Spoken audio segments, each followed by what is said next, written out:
intersectionality theory. I also want to refer to Beth Ritchie, feminist scholar and activist. She looked at a timeline of the work that we are all doing now, and I'm talking mostly about interpersonal violence, and of course sexual assault is part of interpersonal violence.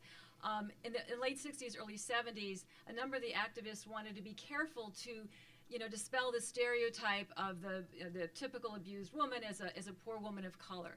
But in other words, they said it could happen to poor people, rich people. It can happen to any one of us. Sometimes referred to as the whoops, I'm supposed to move this on here. The every woman approach. Okay, and the fact is that it can happen to any one of us. It happens in middle class situations, but we don't want to deny the experience of working class people and women of color, because it looks different when they're responding to interpersonal violence. So by denying poor and working class women are more likely to be abused due to the stresses of poverty, these early activists created, perhaps inadvertently, a troubling new construct, that of the battered woman as a passive, helpless victim. And that's where we get into Lenore Walker's work. And of course, her work was pioneering. 1979, she comes out with The Battered Woman. It was very important. It brought the issue to national attention, international attention. But she came up with a couple of concepts that really worked better with white middle-class women's situations than working-class people of color, LGBT community, in fact. So she said learned helplessness and the battered women's syndrome. And what that does is it ends up erasing the experience of working-class women, and it, in a sense, enables their abuse. So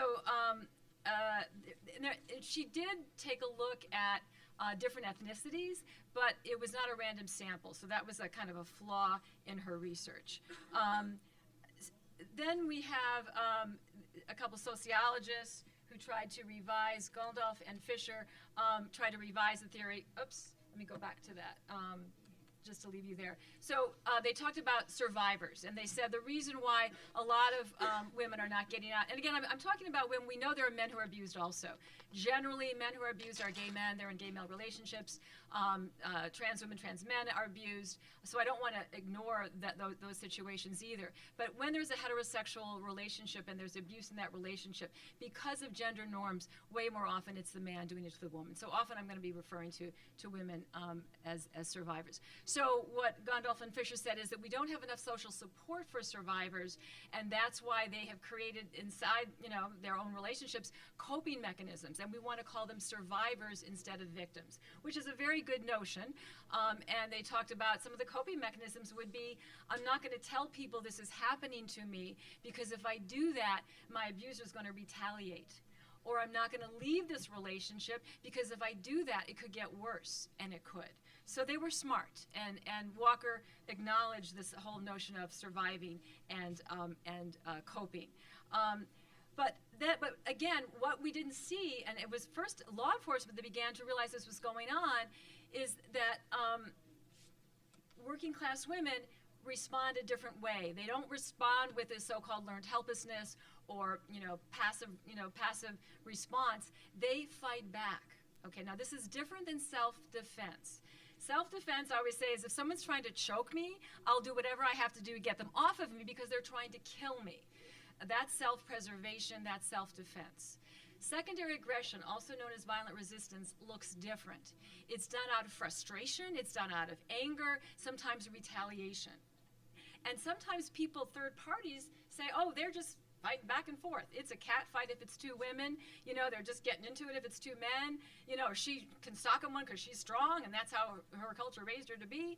It's they're not understanding what's really going on. They're not understanding that there's usually a primary aggressor who's driving the abuse and a secondary aggressor who's responding badly to it. So as I said, law enforcement actually began to understand this, and maybe there's some really wonderful and enlightened law enforcement people here, but sometimes, I'm concerned about police brutality and all that, but they actually had a lot to teach me, which is that they would go and they would make these dual arrests based on mutual combat, and they began to realize, at least in California, where they started to change the law about dual arrests, is that they were arresting a victim oftentimes, and that victim would often be a woman of color. It's still happening all over the country. It's ruined many survivors of domestic violence, interpersonal violence, women of color, working class women, and so it's something we really need to pay attention to. Who's driving the abuse and who's reacting badly to it? So the other thing is that batterers learn to manipulate the system, right? If they're with a partner who's responding to them with aggression, they call the police and say, look, she did this to me, I'm the victim here. And then the famous, conflict tactics scale, which doesn't differentiate between the power and control motivation of many men who are doing violence and the retaliation and frustration of women who are fighting back badly, or, self-defense, which of course is actually something you'd want to do.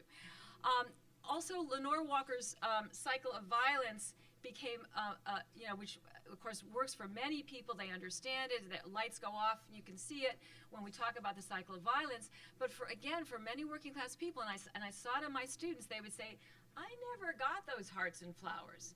I never got those apologies. That's cool that you did, but I never got it. Instead, they might get, well, you're one too. Look what you're doing to me. I'm the victim here, because the woman has started to fight back. So it looks different. And we really have to, address those needs. And I had to listen, being a middle-class white woman who does fight back, but, still I had to take a look at the differences that were going on in my students' lives. So what I want to leave you with is that not all women suffer from learned helplessness or are trapped by the cycle of violence. They are fighting back badly, feeling guilty about it, and then getting trapped by that guilt.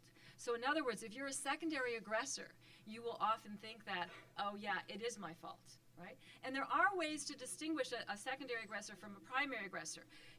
Who's afraid of whom, who's offering true remorse, and so forth. So just like more obvious and seemingly more innocent victims, working class people bear no responsibility for the abuse they receive. They need our awareness and our assistance, not our blame. So that's so very, very important that we understand that, because often the secondary aggressor is not going to be a very appealing person in many situations. They're going to be angry, they might be irritable toward you, and so forth. They're not that sweet, passive victim that we see on a lot of television shows. Okay, so I want to end by talking again about the importance that Laurene brings up, and that Alicia will bring up also, social change, and how are we going to really prevent this work? And that means we have to address racism and sexism and classism, heterosexism, cisgenderism, until we dismantle hierarchical, top-down systems that by their nature are abusive. All relationships among couples, at the workplace, in families, will be troubled by the possibility of abuse and violence, physical, sexual, emotional, economic. So this is not a workshop on transformative justice. Probably some of you may be doing transformative justice. But if you've never heard about it, I want to talk just very briefly about it as I end. Transformative justice treats root causes and promotes structural and social change while focusing on survivor needs. It values moving forward via political education and organizing. It is promoted by community activists, many of them women of color, many of them LGBT activists, who are the most vulnerable survivors. And the transformative justice also welcomes survivors as potential organizers. In fact, it's one of its main tenets is that survivors should be the leaders of the movement. Mm-hmm. So grassroots organizing with survivors leading all of us. So transformative justice also values ongoing perpetrator accountability and, of course, community accountability.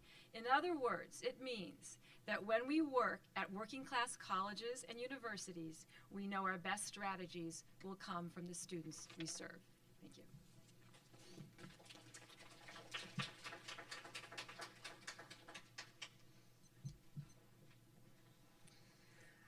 Hello, everybody. So my portion here that I'm contributing today is around bystander intervention and working class students.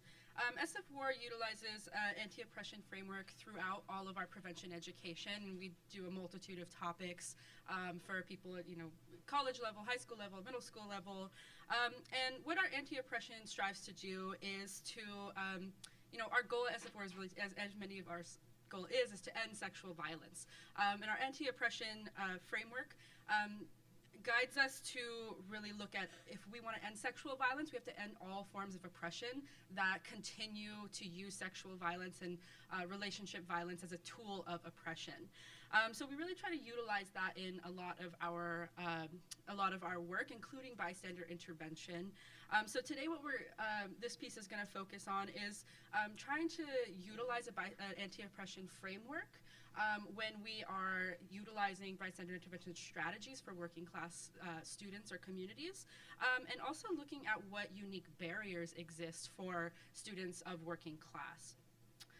So a lot of you probably have heard of bystander intervention at this point. A lot of colleges and universities are using bystander intervention, right, as a tool of sexual assault prevention, and as a strategy, which is a good strategy for building tools, but it's really important that for universities, administrators, right, crisis centers, supporting working class student communities, that we really consider what varying factors are contributing to either supporting or hindering working class students from just being able to step up or speak up in a situation, right? What are those barriers that exist there? What is that unique experience?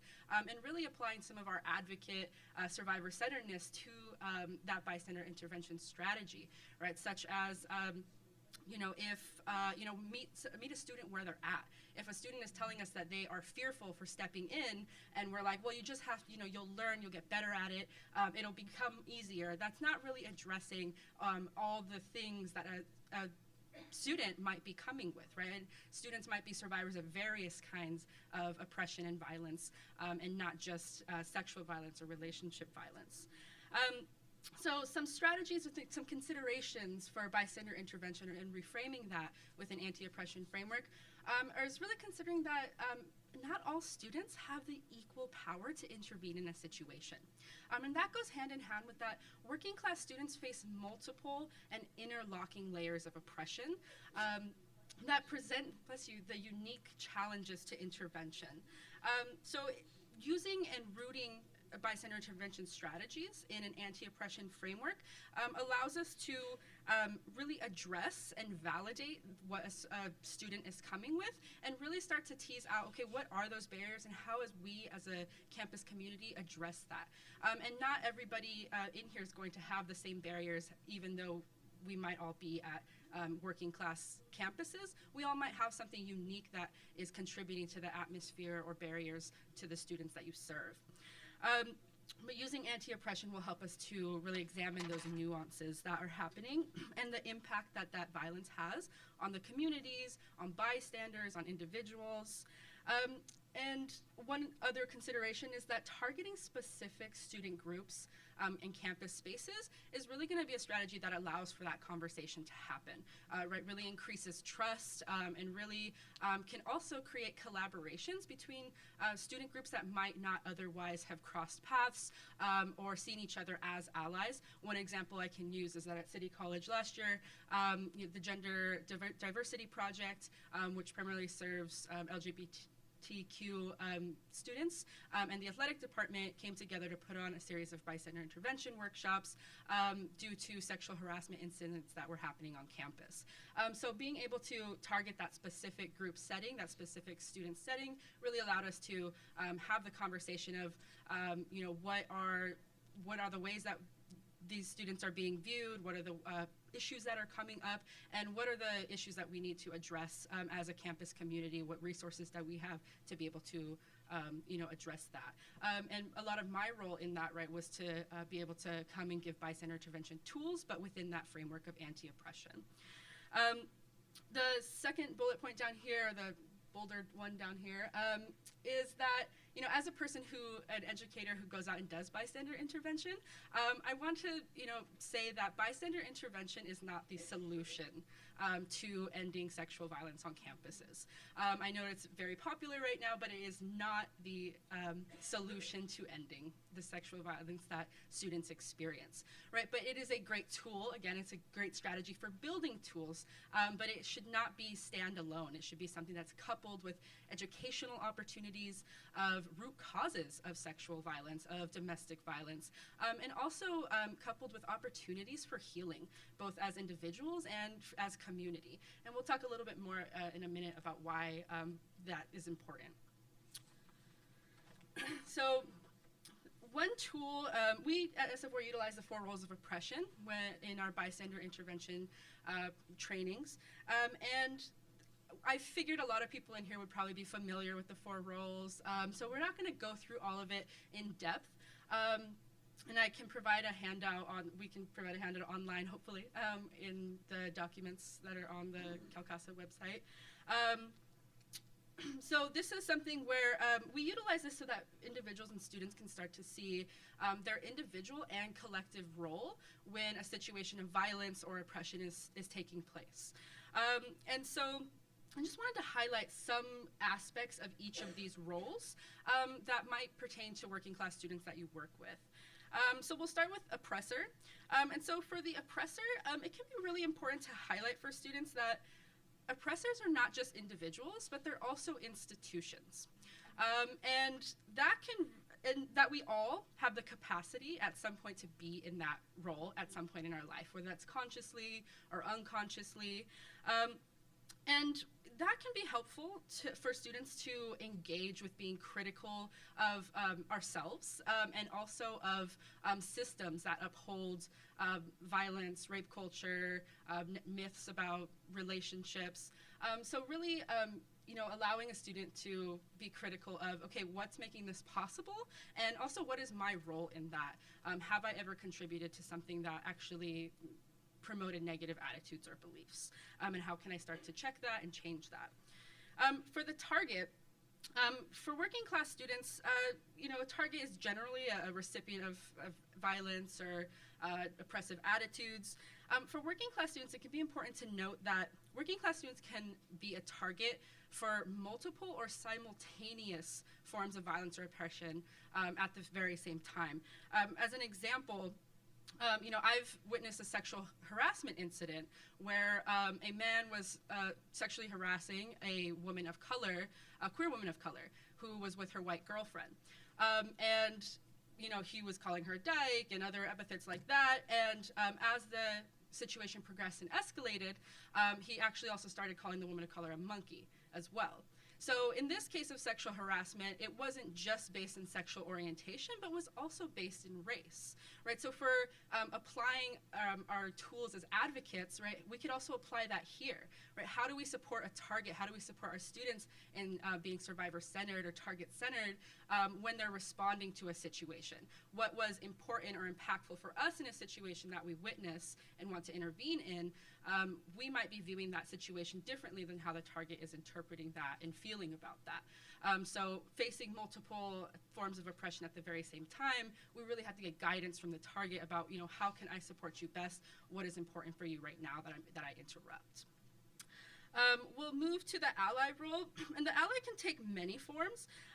This doesn't just have to be prioritizing interrupting in the moment, but also things that are community-based, survivor-centered interruptions. Going back to what Leslie mentioned about culture shift, really promoting and prioritizing as well, not just stepping up in a moment where something might feel for a working class student threatening, but something where, after the fact or prolonged social change where are we interrupting and prioritizing interrupting in situations where there's oppressive attitudes, where there is attitudes about gender, attitudes about race, attitudes about myths of sexual violence? Are we also supporting and prioritizing interrupting that culture that upholds the violent events that general bystander intervention trainings are trying to intervene in, right? Really getting to before an incident happens. So in the bystander role here, that's a witness to an event or a violent event or an oppressive event.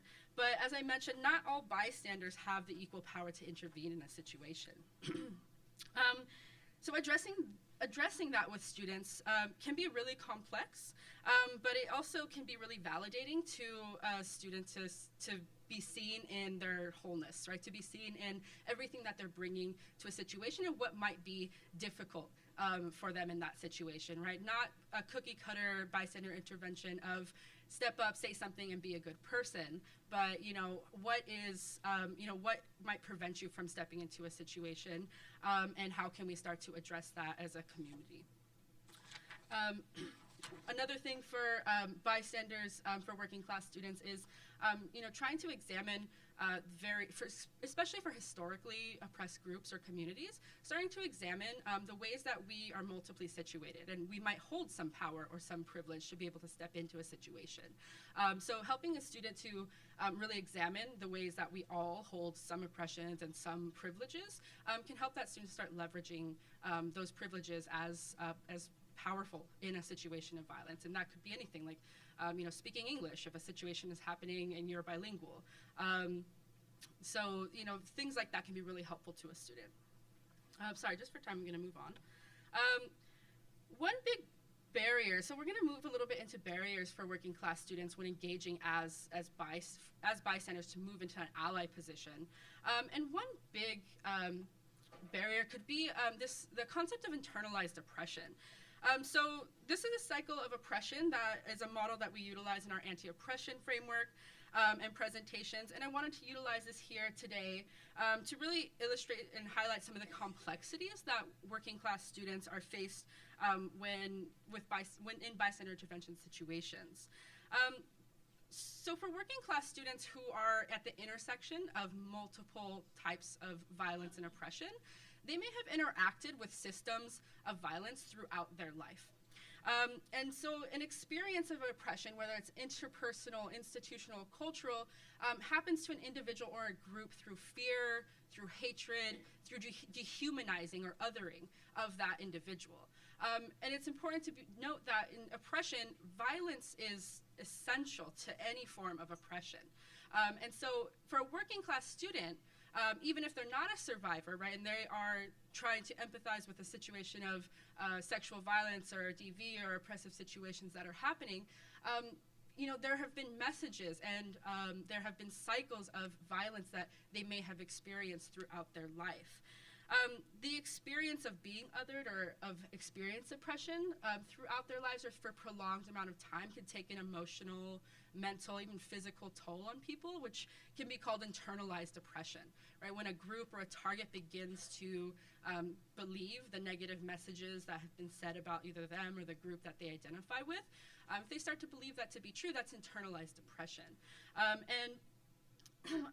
When internalized oppression is something that manifests, that can present itself as either horizontal hostility or violence to others or violence to self. What this could look like also, I'll illustrate some examples here. One thing I want to, so this cycle, this impacts the way that a working class student both interprets a situation of violence and responds to a situation of violence. And that brings us to some of our barriers. And some of the barriers that are specific to working class students, and this, of course, is not all of them. We'll have a chance in some small groups in just a little bit to be able to talk about what barriers are faced by your unique campus. Some challenges include, again, the effects of internalized oppression and horizontal hostility. And this could be, for example, internalized classism.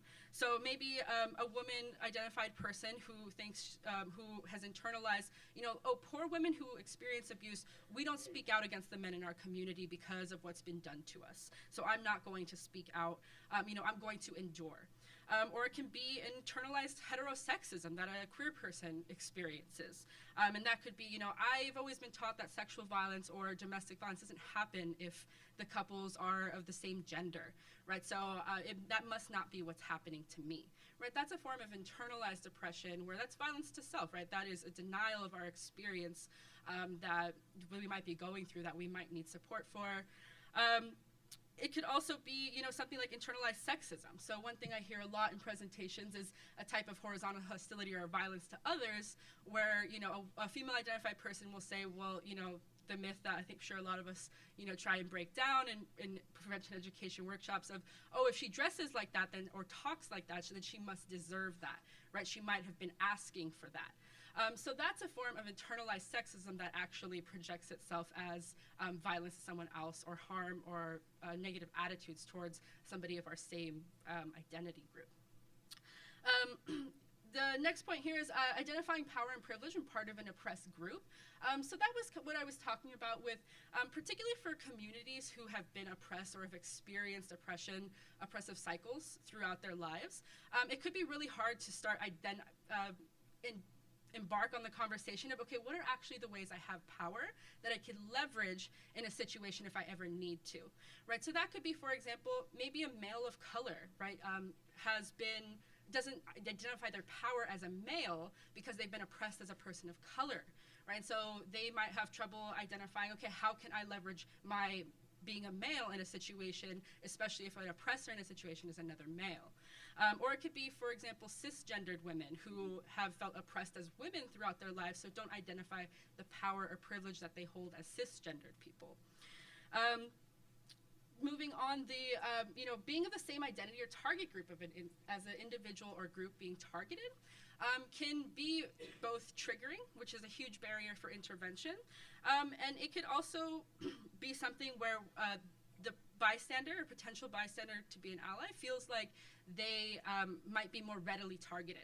If you see yourself mirrored in a situation of violence, that presents a huge barrier to intervention. How could I possibly intervene in that without becoming a target if that person who looks just like me is being targeted so easily? So that can be a really huge barrier to intervention. One thing I hear from students a lot too is consequences for intervening as a working class person. And that could be interpersonal, institutional, or cultural. And that could be anything from being targeted more readily because of the class identity or any other intersecting identities that are happening there. Also institutional, where criminalization happens, right? Seeing communities that are highly criminalized, being part of that community can be a huge barrier to intervening in a situation because of fear of, will I be criminalized if I step into this? Will I be arrested? Will I be told, I am the, perpetrator here, or I was in the wrong place at the wrong time, etc. The cultural backlash could be, if we're talking about campus communities, it could be, campus class pushback on, oh, well, you snitched or you said something, right? And that could be being isolated or ostracized on the campus. It could be, being found out that you stepped into something and really experiencing consequences because of that as a student who's part of that campus. Lastly, just wanted to highlight the college or university responses and policies that might be potentially threatening to working class students.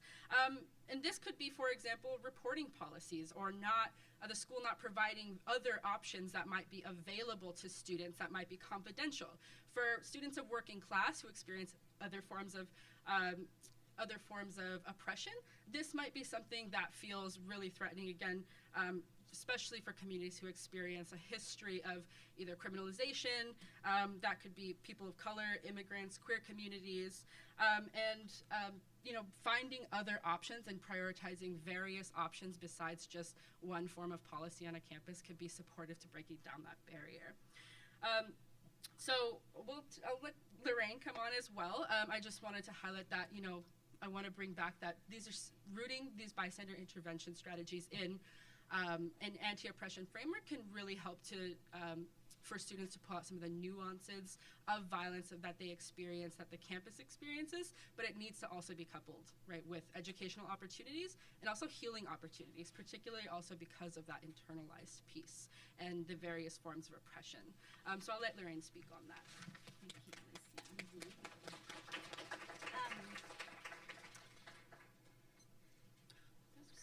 Okay, so I kind of talked about what I do. Just to give you guys a little sense of San Francisco State, we're around 30,000 students on campus. And predominantly, in the past it's been more of a commuter campus, and probably in the last 5 years, 6 years, they've definitely changed. I mean, we've had a lot more on-campus housing, and which has kind of changed, I think, also the programming that people are doing and how we kind of approach, engaging students. Predominantly female, just, by a little over 10%. And in terms of like ethnic breakdown, we're like 68% students of color, predominantly Asian and Filipino, and then Chicano Latino are like the highest percentage. We have around 25% folks that are white or non-Latino in terms of how they identify. So it 68%. Yeah. Oops. Going backwards. Yeah, we're like 68% students of color. And that's actually coming into campus, not graduating. Those are different numbers. In terms of guiding principles, for the programming, I mean, one of the things that I really want to put out in terms of developing programming is that I feel like a lot of the work that at the Safe Place that's been created really was created because of the people that were there. I mean, it's kind of a no-brainer, but it's like, you know, the people that are there bring whatever strengths and whatever, you know, areas that they feel are really important to them, and that gets kind of infused in the programming. And for myself, you know, I've done a lot of work in the Chicano Latino community in San Francisco and in the Bay Area, and the concept of cultura cura is something that I kind of got from Instituto Familiar de la Raza. It's a clinic in San Francisco that's predominantly focuses working with the Chicano Latino community. And it's the concept that, you know, utilizing culture is really a part of the healing process for people. And in my experience working at different campuses, I feel like that is something that students are like hungry for. You know, when I've been in situations where we've done healing circles or where we've, you know, burned sage, or, you know, where people have brought in drums and done work like that in circles where culture has kind of been infused in some of the programming, it's been amazing to me to kind of see what develops from that space. In La Quech is also, Tu eres mi otro yo, you are my other self, is also a philosophy that I feel with the Safe Place is something that's pretty integral in terms of us realizing that we're all different, we all come from different communities, but we also, we have to have a sense of being able to work together. I mean, and really, you know, community and developing community is through experience. It can be hard, but I feel like if you just kind of stay in your little part of campus, you're not going to get far. You know, you're just going to have the people that come in that want to do violence prevention work, and that's kind of it. And which is great, and I think that's important, but I do feel like for me, I want to tap into the communities that don't come in. You know, the people that aren't going to come into a workshop, they're not going to come and get a resource information. You know, they're just kind of on campus and then they bounce and they take off. And it's like, how do you really engage that grouping? We follow an anti-oppression framework. I feel like one thing that's really important is really being able to assess kind of what your own strengths are and the areas where you're really challenged in terms of your work, in terms of your understanding around culture and issues around race and anti-oppression, and that you're also able to assess kind of your group or your organization in a really real way, you know, that I think a lot of times people try to run away from it, but I feel like in order for a lot of this work to really change, we have to looking at the deeper issues around oppression. And in order to do that, we have to kind of go there. And so to be able to work and figure out who your allies are so that you can kind of develop a space where you can develop, and then your programming also can kind of develop as a result of it. The process is as important as the product. I feel like that is, for me, the process of doing a program or an event and the work that you do with the grouping and the work that you do with the students to develop them is just as critical as the event that happens. And if all you do is focus on like getting everybody to that event or making sure that, you know, you got press, like it's just gonna be gone and nobody's really gonna be impacted by it. But to really be looking at how a program that you do, like you started in fall and it happens in spring, like that program is really like 2 semesters long, you know, like, and that's part of the development process. And I mentioned kind of community is built through experience. So in terms of, we've been around, the Safe Place has been around for 23 years. We've had like 3 coordinators in that time period.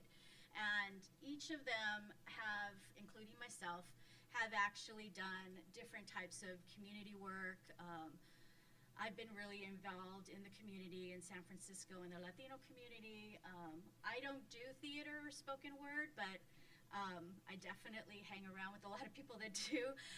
But you know, for me, the importance of kind of art and culture, and for me, spoken word and theater is really about giving people power and people being able to kind of reclaim their voice.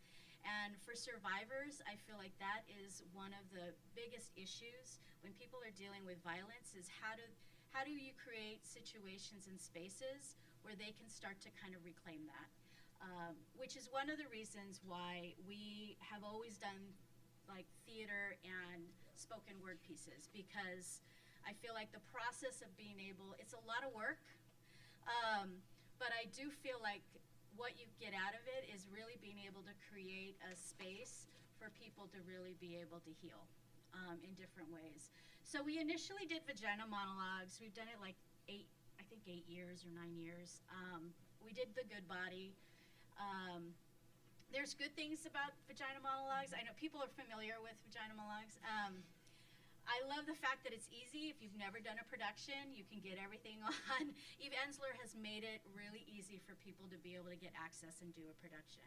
One of the things that was challenging for us, though, was that we felt like it didn't really reflect some of the stories that students were connecting to. And so people, you know, liked it and connected with it, but it didn't quite gel with a lot of our students. So because of that, we actually created a program, or a storytelling project called COCKTALES. COCKTALES is actually, it started in 2009, and it was actually a storytelling project utilizing spoken word, but also music, dance. It really depends. It's done every year. And we use different mediums to really explore the issue around masculinity. Initially, it was really a space for men to be able to talk about different theme. We'd have a different theme every year, but it was a space where men could kind of come together and talk about what was going on for them, and their pieces would reflect those issues. Through the years, though, we've changed that, so we've actually had the focus be more around masculinity and looking at those issues.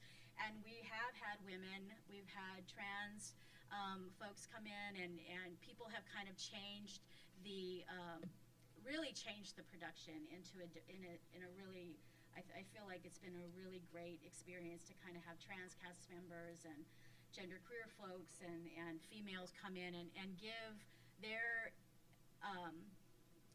feelings and expressions around masculinity in regards to the different areas that we focus on. These are some of the themes we've done. So 2009 was the first year. 2010, honoring our stories. 2011 was Confessions. That reminds me of that song. 2012 was Fathers and Sons. So all the stories that people were doing were about relationships between fathers and sons. Reclaiming Love was 2013. Breaking the Bro Code was 2014. And last year we did Unplugged and Redefined, which was actually the reason why we did a real merger with the 2 productions is because I lost a staff person in my program, and I was doing all the prevention, programming, and the crisis support for the whole campus.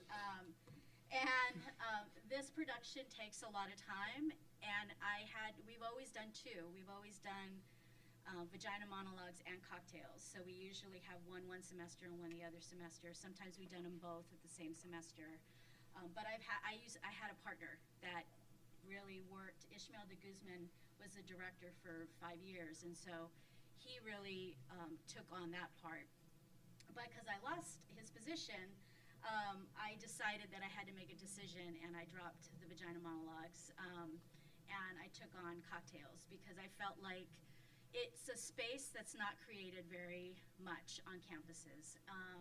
And a lot of times, you know, I feel like it's really important. For me, space is very political, right? And creating spaces on campuses, especially for a production like this, is really important because in terms of the team, so in terms of the successes of the production, the building of the teams is really critical. So it's not just the cast, because it's usually been like anywhere from 10 to 15 people performing.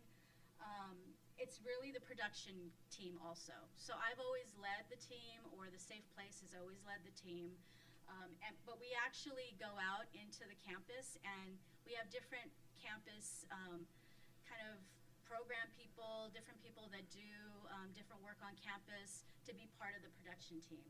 And that is a really conscious kind of effort at building community, and also being able to bring in all the strengths that all the different programs bring also. So we've had people from the Women's Center, we've had people from Eros, which did a lot of work in the LGBTQ community. We had, what else have we had? We've had Speak, which is a spoken word student organization. So a lot of it is like every year we'd be like, okay, who do we want to bring in to kind of help pull this production together? So it's nurturing that grouping, and then we do all the work in terms of finding the director, finding the cast, and actually working with the cast to develop their pieces.